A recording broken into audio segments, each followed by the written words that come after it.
Hey, good afternoon to all of our automotive aftermarket peers in North America. It's Carm, Capriotto, and another Shop-Ware educational forum. It's August 2022. We just love bringing these to you. And Shop-Ware really does care about the success of your business and the position that you have in your community as far as how much business that you do and how smart you run your business. We've got a great topic today, how to build your bench. I'd love to introduce my great panel to you. They all have something really cool to talk about today about building our bench. Bill DeBoer from DeBoer's Automotive Services and Repairs. Where's that? Hamburg, New Jersey, Bill? Yep, Hamburg, New Jersey, You Sussex know, I County. my closest town to me is Hamburg, New York, by the I way. know. PA's got a And Hamburg. Seems like everybody's yeah, got a Hamburg. yeah. And my town says that they invented the hamburger, but I think they're wrong. So so good to have you here, Bill. Tom Sciortino from Total Automotive in Buffalo, New York. Hello, Tom. Hey, how you doing today? Good, man. Good to have you here, my hometown here in Buffalo. Thanks for joining us. And Andy Massoll from the Detroit Garage. It must be in Detroit, Michigan. Hey, Andy. Hello, how are you? Thanks for having me again. Great. Congrats on your continued growth. How many stores now? So we now have 8 Detroit locations and 4 Florida locations. Florida. You know, people need an excuse to go and spend the winter in Florida.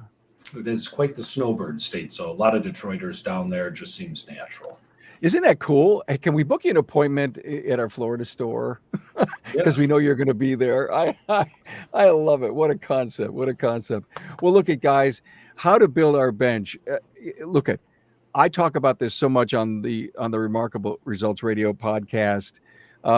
We know how shorthanded we are, and we keep talking about, well, what are we going to do about it? And nobody really gets into the how and what do we need to really do to reach our young people. Sure, we can go to post secondary. Yes, we can go to high school, and we can bring them in as production apprentices and full blown apprentice program, which I know, Bill, you're doing. But I really feel that we're not reaching out and knocking on doors of schools, be it the principals, be it the local education community, principals and parents, and saying, "Hey, I'd love to come in and talk to the class. We are a high tech industry, and we're actually paying really well because the top shop operators in the country, they are making sure that their retention is strong and that they have a great pay and benefit program for the people that they know are going to have to sustain their business. And what better way to talk about it is how to build our bench. Hey, Bill, you've been hiring local students for a long time. Tell us how you're doing it and what you're doing to bring them in. Yeah, so I've been pretty much ever since I got involved with our service center here. I've been reaching out to the VOTEC and recruiting students from there. Built a good relationship with the teacher that was there at the time. He has since retired quite some time ago and moved on. And the guy that replaced him didn't really, and I don't even think now coming to know what I know after implementing the apprentice program here, there's a push from these vocational schools to send kids to college. So there was a period of time where a lot of them were getting pushed by the instructor that replaced the guy that I had a good relationship with to go on to post-secondary and into college programs. But before that, I had a number of students that came through the door, had a lot of success with them. Corey, who's with us right now, he's been with us 7 years, came out of we have a regional high school that has an auto program. So it's not a full blown vocational type program, but it's a kind of taste and see if you like it kind of program. And I had a relationship with the teacher there that helped get him in the door here. And that worked really well. Colleen was my last student out of the VOTEC system, and she was with me for 12 years. So and then we just had a new one just start this summer. So that instructor that I didn't really have the best relationship with had left during COVID, and now the new instructors reached back out, and we're building that relationship again. And hopefully, this student will last through his senior year and start the apprentice program next summer. Bill, what does it take to develop that relationship with a instructor? A lot of just being there, trying to help him out. I know this guy's pain point right now is he really needs an R1234YF machine, and he's reaching out to the community to see how we can get a machine in the building so that he can teach with it, and get grants, and have shop owners and dealers come in and talk to the administration about this program and why it's important. Well, we're doing that Tom and I are both advisors to our local college, and we've never, as a group of independents, ever reached out and become more intimate with the school, because as we know, the dealerships kind of rule in so many of those advisory panels, and it is so critically important. And in fact, they reached out to all the shop owners in the area, Tom, and they said, hey, would somebody love to be an adjunct and come in and, even teach? Can you give me one night a week? Because you guys are all smart and you know your stuff, and come in. What better way? It's not about the pay and the money. What better way to get close to the students and let them hear from your perspective all the great, cool things you're working on?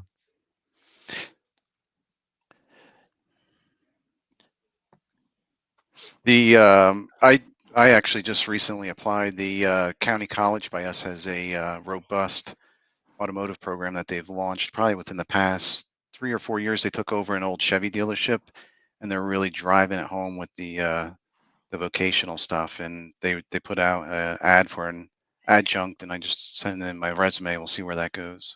No kidding. We're Yep. talking to an individual who may actually do that. Yeah. So, okay, look you just dropped a gem on us.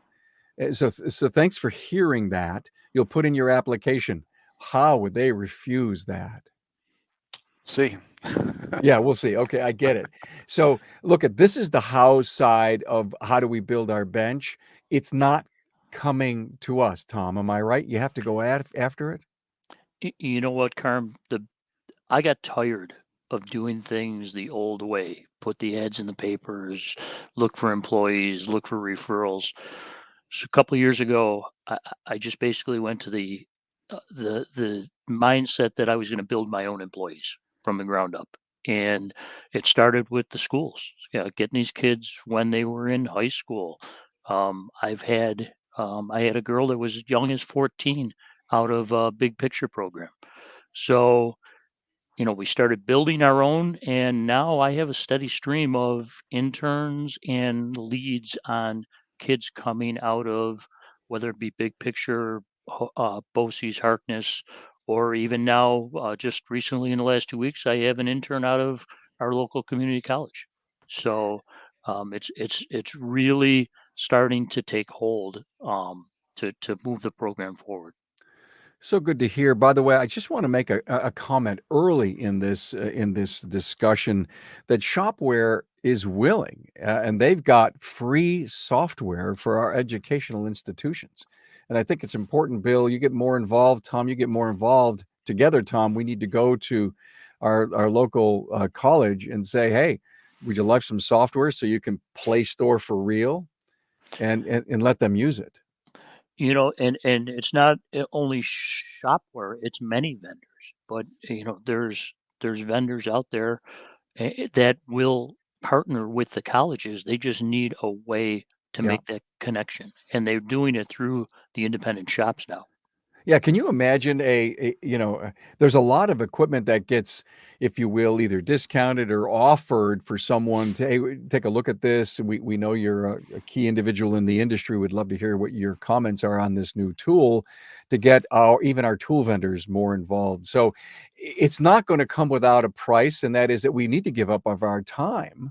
But yet, I think this is a magical moment for our industry to realize that we need to get out there. Now, Andy, look at, you've got 12 stores amongst, a couple of different regions. I can't imagine what your stresses are to keep your bench full. It is a challenge. It's the biggest challenge we have growing is retaining and obtaining new technicians as we continue to grow.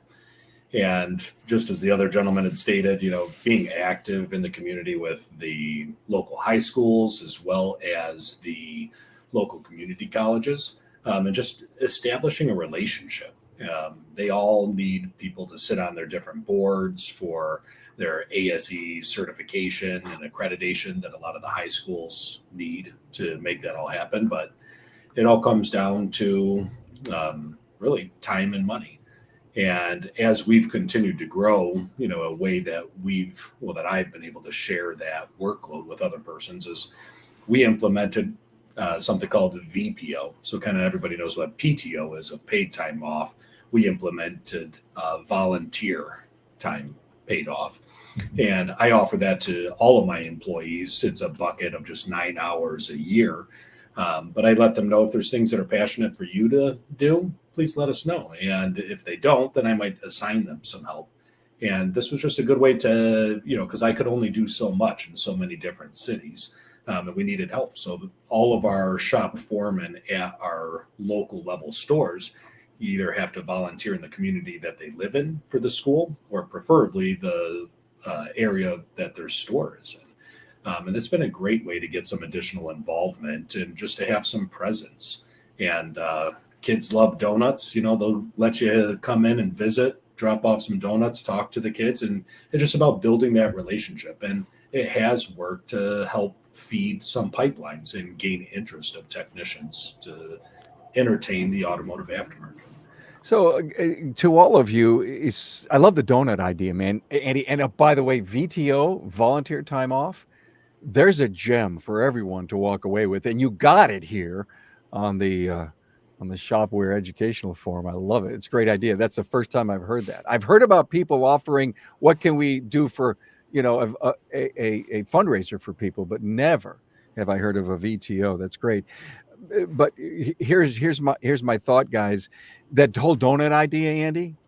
So everybody puts a box under their arm and they walk into an institute. It doesn't matter if it's high school or if it's college, and there's a lab going on.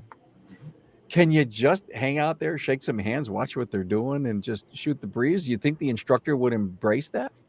Oh, I started early on doing that because it seems like every shop that I have acquired where the existing owner was looking to retire, they all end up working for the local high school. So I have a direct contact, with a lot of them. And that's how it started out initially. But yes, the automotive shop programs, I attended them many years ago, but they are always, every school, if you just reach out and just say, we own a professional service center, we'd love an opportunity to come talk to your kids about what a career as a professional technician looks like. They are just eager to have somebody come and visit. And it's nice, you get there and you can speak in front of the kids, and it's a different voice and a different message than the standard automotive school instructor speaking. So you really grab their attention. And some of the questions that they ask, it's very enlightening. It's neat to see them light up and gain a level of excitement.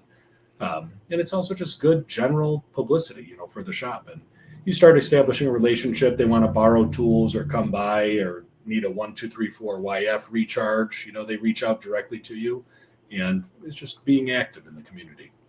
Hey, look, if you're watching this on Facebook, on any one of our outlets, especially our Shop-Ware Facebook page, you have a chance to watch this and share it with friends. And, you can either comment live or comment after we're all over and it's published. We'd love to keep this dialogue going.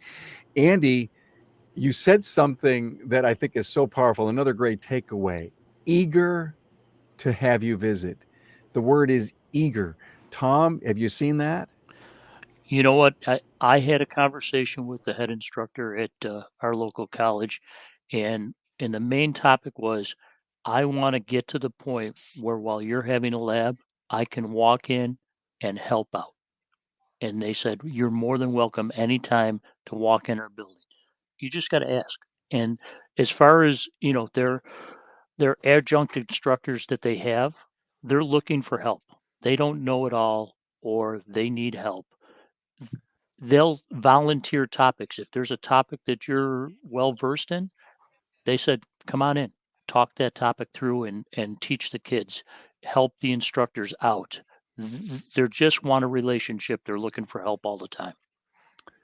Hey, Bill, how about you?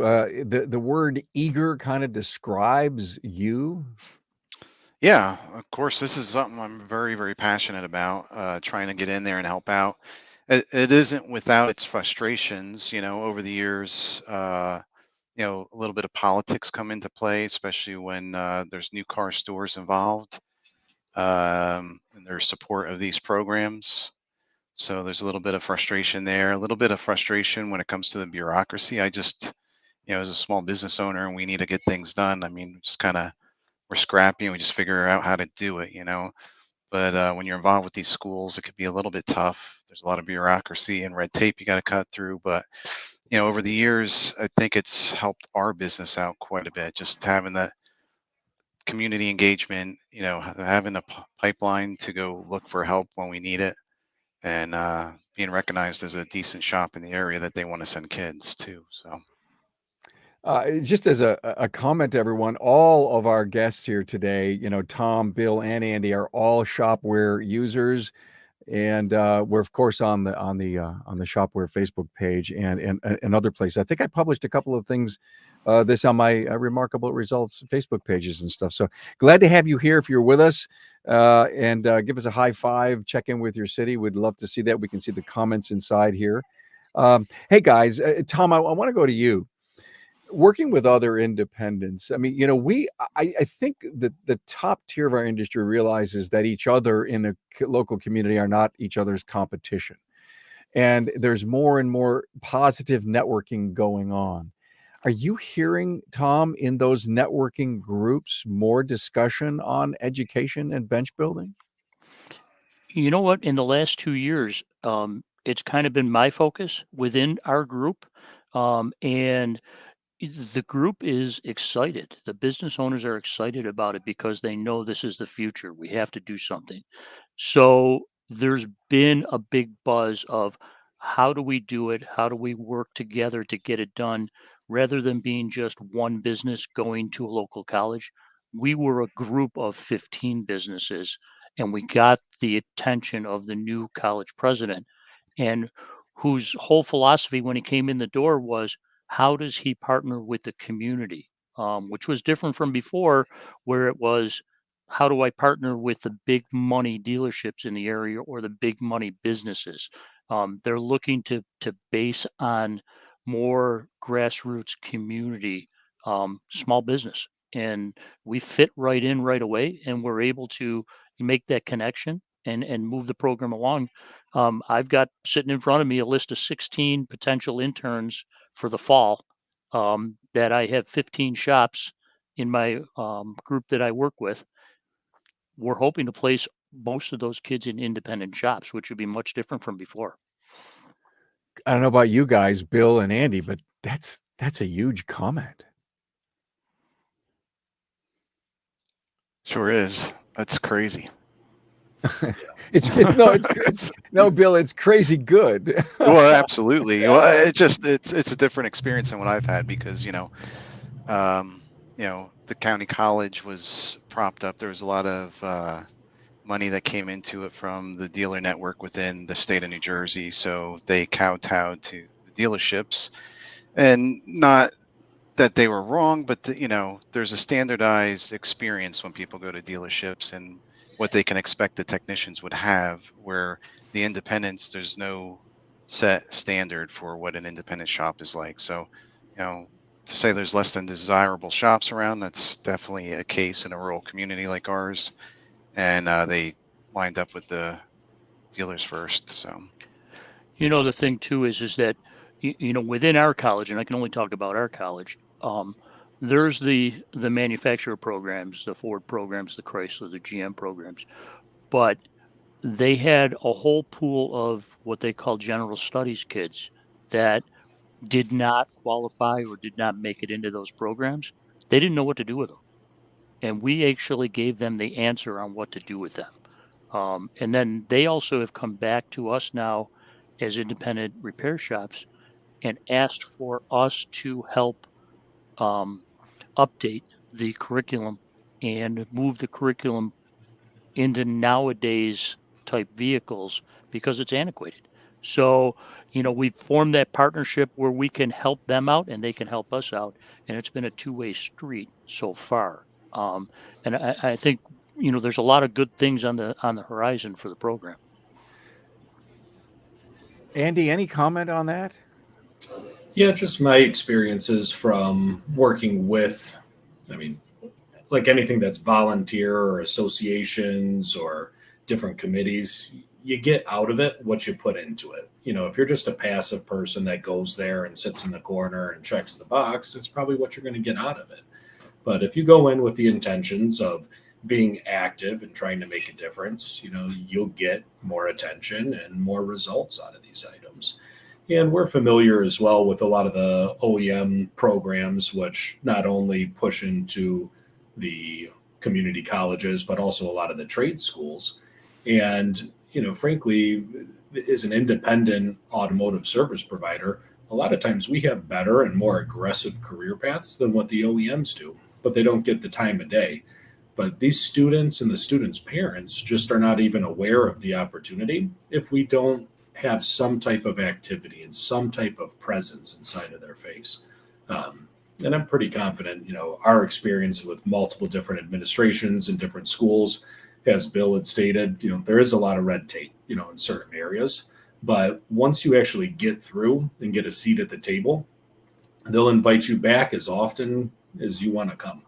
And as Tom had stated, you get on a first name basis to where they're calling you all the time, and it might turn into be more of a commitment and relationship than you were looking for, but it's with all the best of intentions. Yeah.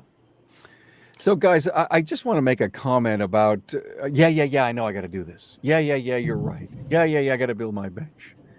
And there's too much lip service of late amongst all of us in the industry. We're working so hard. We're putting job requests up on Indeed. We are putting out fires. We're trying to grow our car count and bring great leadership to our businesses. And yet we still need to go out and bring in these students.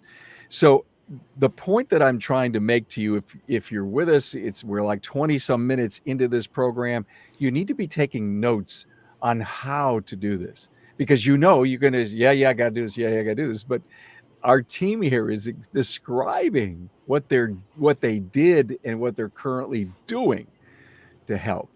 And let me make a comment about the young students who graduate and they get maybe taken by the dealer because they're romanticized. They're working for this really, hey mom, hey dad, look at this. I just went to 2-year school and I'm working at the biggest car dealer in the area. And hey, look at my kids working at blank, right? I got a confirmation just yesterday speaking to someone who said 40%, and I've heard 50% of after 2 years, they're gone from the dealership because they weren't offered a career path. They were thrown on the lube rack and never thought about it, or they were mentored with a flat rate person who didn't want to give the time. For whatever excuses and ever reasons, if you guys are involved in education, I think you know where I'm going with this. And the point is, as independents, and Tom, what you're talking about is 16 people can come in and do an internship. You're probably saving more people that would come into the industry because we're small, we're family, we're independent, we have great cultures, we're caring, we're closer than I think any other more institutionalized job would be. But it doesn't happen unless we reach out. And maybe one of the great ways to reach out is Shop-Ware will put the software in your place, and let's start doing some business based on that one particular offer. So my intern that came in from the college, his first day when we brought him in, I said, "Give me your phone," and I put software on his home screen of his phone, and I said, "This is where you punch in. This is where you'll get your work orders. This is where you'll update your work orders, take pictures." And he was like, "Really, on my phone?" And I says, "Yeah." And I says, "You can sign in anytime you want. You can do it right from your house if you want to look up information." He has his phone in his hand all day long. Well, now I just put his work in his hand, and he was like, "Wow, this is really cool." So, just little things like that, bringing the technology right into the service bay with him. it was just unbelievable to see his face.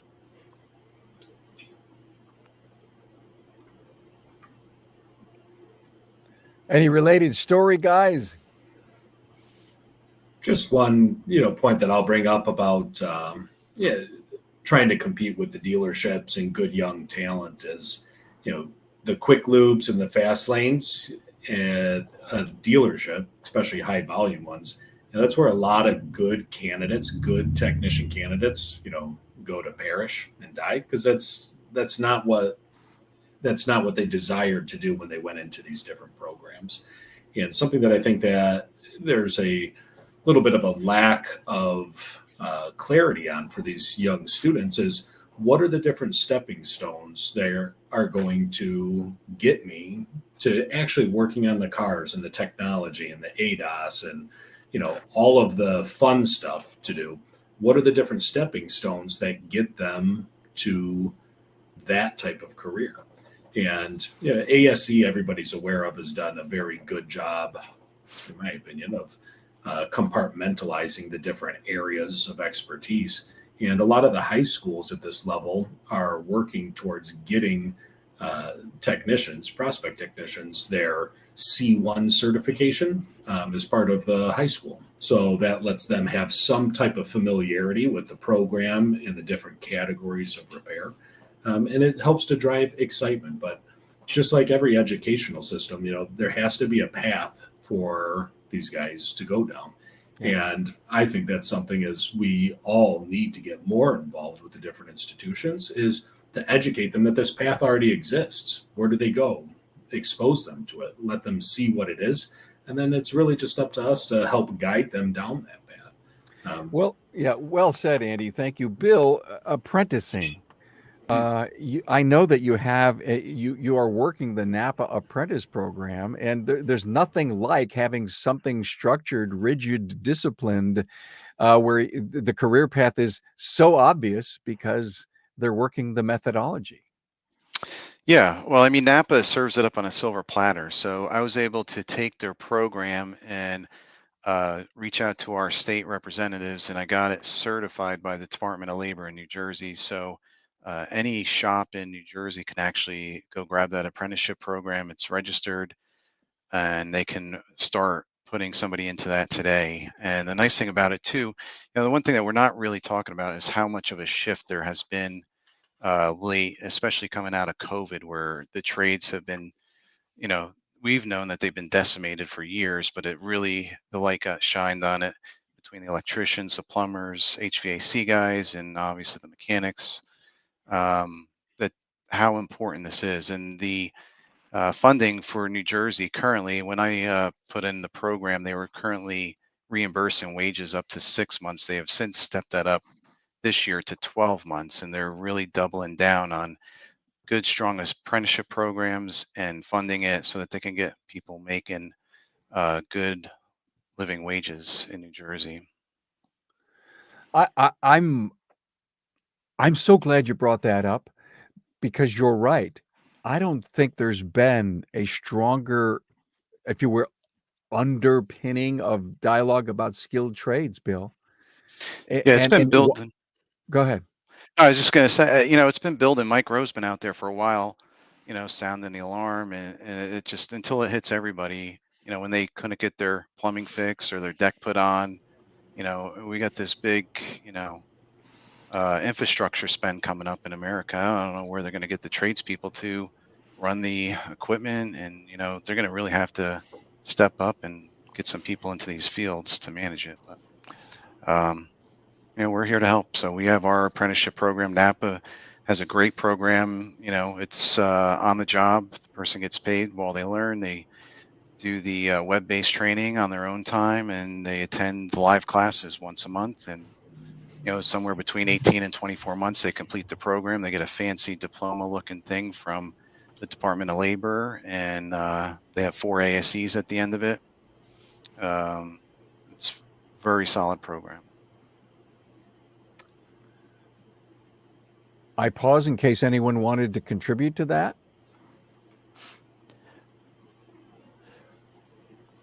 I'm taking notes here because I think that sounds like a great program. So Okay, just double checking. So here's what I'm getting, guys. The need is there.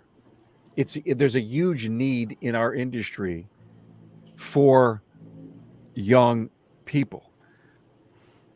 Why come out of school to a kind of potential career in a 2 or a 4-year school to do something you didn't want to do because you as a young person weren't able to convince your parents that you wanted to work with your hands no matter what the skilled trade was? We're never going to compete against the carpenters and the plumbers and the welders, and if we're not making noise. We know the need is there. We have the tools. Again, go back to what you just described, Bill, is the apprentice program and all of local governments wanting to help in that regard. I don't know if it's a political thing that we're helping, we're helping create skilled trades people, but think of again, think of the essentialness that we were because of COVID. If it ever happens again, don't worry, you'll always have a job. Exactly. We've been blessed essential. So the nice thing about the New Jersey program too, anybody that's had somebody out of the VOTEC or maybe the local county college, the most expensive time to have them is within that first year. So the ability to have their wages, they're reimbursed in 75% of their wages for the first 12 months to help a small business like mine reimburse those wages really goes a long way to getting these people in the door and incentivizing me to even have more of them going forward. So, yep. Carm, I'm gonna take from when you were on your soapbox a couple of times, and you said we need to start with the parents. You convince the parents this is the way to go, because it's not glamorous to be greasy under a car. The parents are pushing them towards doctors, lawyers, attorneys, but all kids don't fit that mold. We need to convince the parents that this is a good trade. So not only do we need to go to the schools, but we need to go to career days where the parents are, or invite the parents to our businesses and show them what we can do. So those are the people we really need to convince. The kids want to do it. And we should also invite the instructors to your shop, right, Tom? Absolutely. The Harkness instructors are looking for training. The college instructors are looking for training. So if we're having training for our own staff, put the invitation out to the schools. Put the invitation out to the kids to attend. We're going to have training no matter what. It doesn't matter if we have 5 people there or we have 25 people there. The training is going to be the same. So invite everybody in your community to attend your training. One of the things I'm doing in my shop, and Carm said it would never be done, is I'm in the process of building a training room in a unusable space before, and it'll be done by the end of this month. And we're going to start holding regular training seminars at our business. See, I said to Tom that it'll never be done so that he gets it done. I mean, you know how challenged me. You always challenge friends to. Exactly right. I got to throw something really interesting at you. By the way, thank you all so much for being here at the Shop-Ware Educational Forum for August as we talk about building your bench. Don't forget, Shop-Ware.com. Please talk to our friends there if you're just kind of a casual listener and you'd love to find out what one of the best pieces of software to run your shop is all about. Shop-Ware.com. Guys, a friend of mine and a coach said recently that general service person, the GS, our entry level, whatever we need them for, it's the wrong term. And when I heard what he said, it got me really warm about the concept of calling them production apprentices. And so think about it. I mean, there isn't anything that they can't do in the shop, even though they may not be qualified for it. But here, come and hold this wrench. Let me teach you about torquing. And here's this brake. And here's how this works. And oh, by the way, just so that you probably are an apprentice. Even though the apprentice program may not be as official, Bill, as what you have going on, they feel more a part of this entry-level job and almost a personal commitment by being called an apprentice. And you can't be an electrician unless you go to an apprentice program. You can't be a plumber. I mean, think of all of that. They're official, but why can't we build that and make it official in our own shops?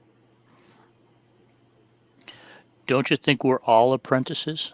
There's always somebody that knows a little bit more than we know, and we're learning every day. I mean, let's face it, whether we've been in the business 45 years like me or a guy that's been here a week, there's somebody above us that knows more than we do. And I'm still learning every day. Okay, so you're a leader apprentice. I understand you're an owner apprentice. And you know, that's very humbling that you always want to learn something new every day. That's kind of like how I am. But what do you think of the idea of bringing in a first level person, call them a production apprentice? I think it's a great idea. Yeah, I think that there's a lot of opportunity too. I mean, it's no secret, one of the reasons of the labor shortage of our industry is just the aging demographic of the master technician. And not only do we need to have a path for the younger students to gain this knowledge, but you also need to provide a path for, some of your aging technicians that, physically may be taking a toll, but they have so much knowledge that needs to be transferred. And an apprenticeship, program is a great way to do that transfer of knowledge. Yeah. Bill, how about you? Production apprentice, you like that idea? Or Yeah, not? I love it. I mean, here's the thing too, right? I've been doing this probably, my involvement with the VOTEC probably dates back to when I first got into working full time, probably about 25 years ago. And back then I didn't have a formal program, right? Like these kids came in and we kind of, okay, when we have some time, we'll show you this, we'll show you that, and we teach them some stuff. But I mean, the apprentice program that Napa put together, it's very detailed. It's 9 stages, everything spelled out, what it takes to complete a stage. And it really formalizes what I was doing, kind of, for no other better word, half-assed it all those years, and probably ran off some good kids that maybe with some better structure would have stuck with the business, The other thing I want to talk about too, which I think is really cool with the Shop-Ware offering, the free system. I mean, we've talked about DVI for, we've been involved with it for maybe the past 6 or 8-ish years. It's kind of a new platform, but I think that bringing that into the school setting now where they have 0 applications that I'm aware of inside the schools right now, I think is going to be awesome, that we can go in there and if they have the software, they can get set up on it, and it formalizes the inspection process that we have in our shop, and really allows them to document and formally train them in the inspection processes so we can document everything the vehicle needs. I think it's an important piece of that. I think another great point of that, Bill, that you brought up, and I'm not aware of any institution or high school that's using a shop management system, but just having that for a training and a quality control standpoint, but it's also getting them used to how a shop actually functions. That's why it's less intimidating for them to come in and work as an apprentice or once they graduate as a career. So I think it's a great idea to do that, and I'll definitely be spreading the word. I think it's cool on a whole nother level too, because our county college is really digging in with the automotive program, and the thing is like they're focusing a lot on the technical aspect of it.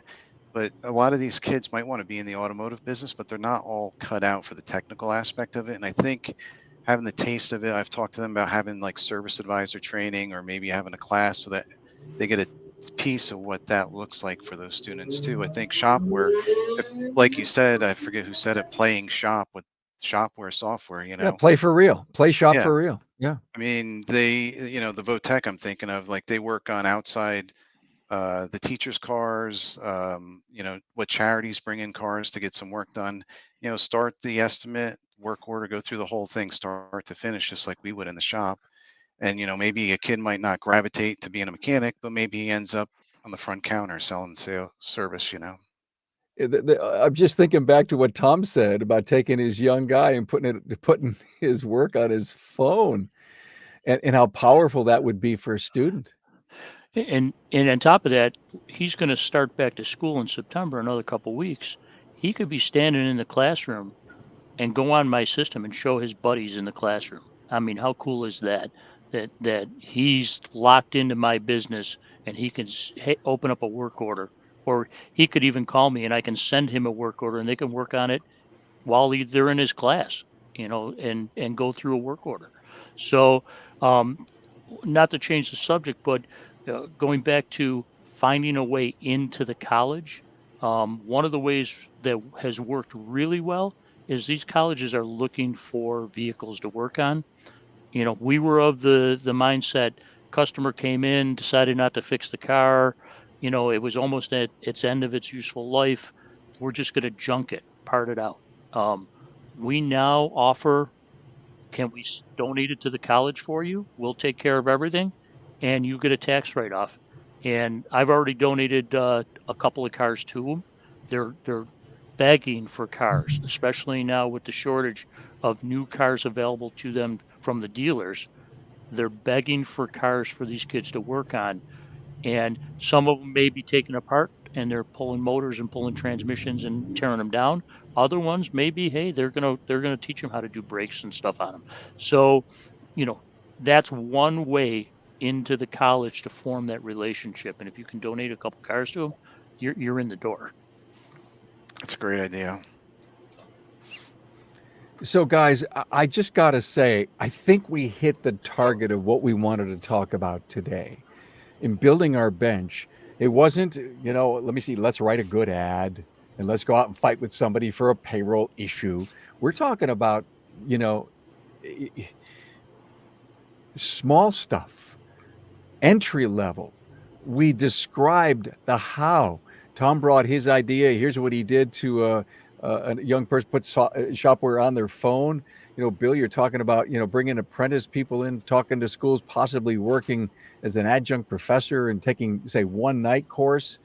Andy, yeah, God, all the things that you're doing to hold up your peoples in 12 shops amongst 2 different regions.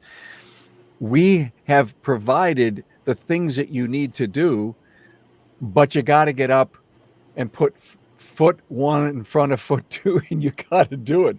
You got to make the call. You got to visit. You have to be proactive. And guys, I think the biggest cherry that's going to fall off this tree is if you want to work with education and Shop-Ware wants to work with you, you've got one hell of a piece of software to bring them and play store for real. But Bill, I want to tell you, I'm going back 20 years. There was a college just south of where I am, and they had 2 shops. They had a freshman shop and a senior shop, 2 different buildings. And in the senior shop, they had a shop management system 20 years ago. It was all, kind of DOS based, if you will, but it was there to show them how the real world would work.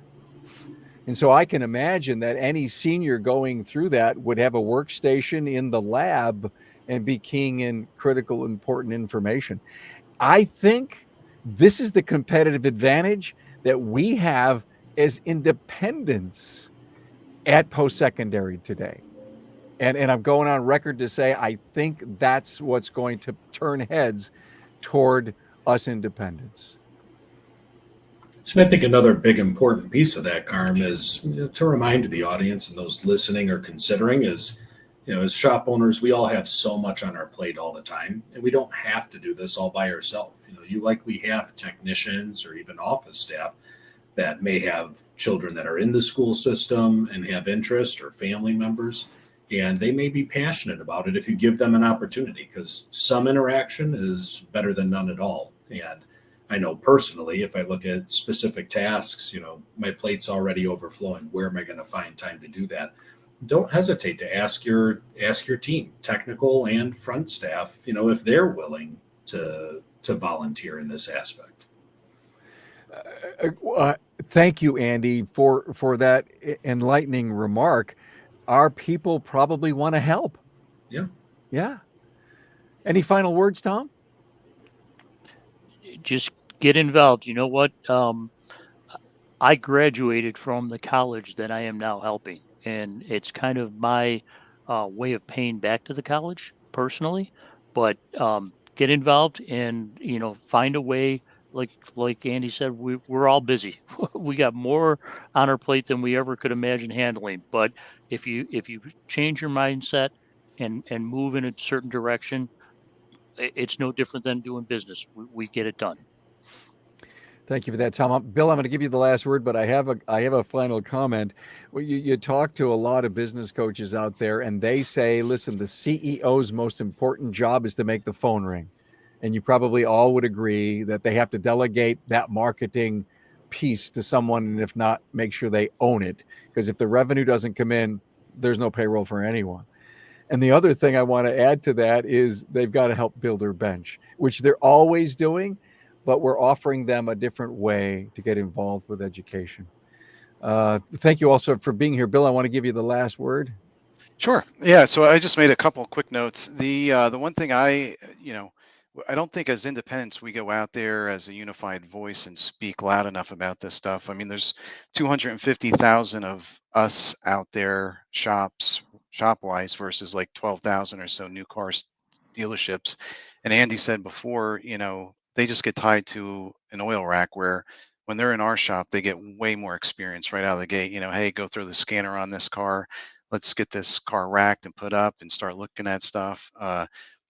Their career path is way more accelerated within an independent space, I believe, than at a traditional dealership. And then just going out and growing the bench. I know, like, we have the local high school with an automotive program. We got our full-blown VOTEC with an auto program. We got our local county college with a program. And we have the apprentice program that we put into place here at our shop. So there's no avenues that we're short in trying to develop this pipeline. I think, whether you think you can or you think you can't, you're right. Just like Henry Ford said. So, yeah. Thank you for that. I do have a final comment. Tracy reminded me of a great story from a friend, Kevin Eckler. He found an apprentice because one of his daughter's friends in high school was looking for an opportunity, and he came in, became an apprentice, and now he's an employee. So you never know where you can find your next great opportunity. Wow, guys, this was great. Thank you. I think we nailed this one. I sure appreciate your passion in bringing this on building your bench, the Shop-Ware Educational Forum for August 2022. Bill DeBoer from DeBoer's Auto Service and Repairs, Tom Sciortino, Total Automotive Buffalo, and Andy Massoll, Detroit Garage. Thanks, guys. Appreciate it. see you guys. Always a pleasure, Carm. Thank you. Thanks, Carm.